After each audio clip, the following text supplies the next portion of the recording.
নার্সরা সরাসরি বলতে আছে রোগী ঢং করতে আছে, রোগী কিচ্ছু হয় নাই, রোগী ঢং করতে আছে, এই কথা বলতে আছে।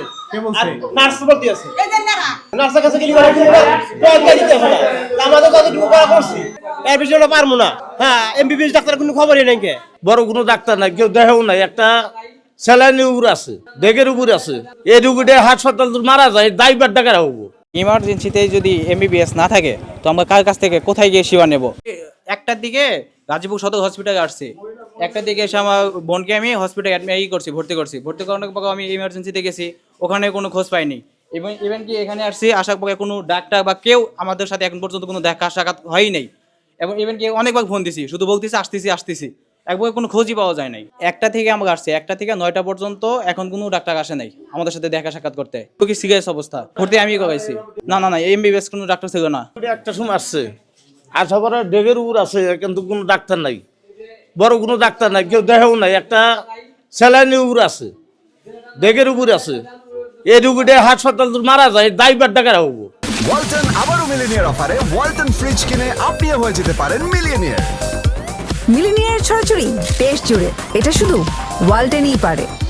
12টার সময় 9টা থেকে 12টার সময় এখানে আসছি, এসে এমার্জেন্সিতে ভর্তি করা উপরে নিয়ে যান। উপরে আইনে যে শো আসি, এ পর্যন্ত একটা ডাক্তার আসেনি। নার্সের কাছে গেলি কয় যে আমরা তো ওই ইনজেকশন দিতেছি, ওই আপনার কিনে আনছেন, ওটা তো আমরা দিয়েই দিতেছি। কোনো এমবিবিএস ডাক্তার এখানে আসে নাই। আমরা সকাল থেকে মনে করেন সেই 12টার থেকে এ পর্যন্ত অপেক্ষা করতেছি। আমাদের রুগী উনিরা পারবে না, তাহলে ছেড়ে দেখ যে না আমরা পারতেছি না, তাই আপনারা অন্য জায়গায় নিয়ে যান। জেনারেটর নাই, অক্সিজেন দেওয়া লাগে সেটাও নাই। কারণ গেলে কই জেনারেটর কই স্টার দেয়? নার্সরা সরাসরি বলতে আছে রোগী ঢং করতে আছে, রোগী কিচ্ছু হয় নাই, রোগী ঢং করতে আছে, এই কথা বলতে আছে। নার্স বলতে আছে, হ্যাঁ এই কথা বলতে আছে। নার্সের কাছে গেলে দিতে হবে না, আমাদের যতটুকু করা করছি এর বিষয়টা পারবো না। হ্যাঁ, এমবিবিএস ডাক্তার কোনো খবরই নাই, কে আমার মেয়েটা যদি মারা যায় দায়বার কে নেবে?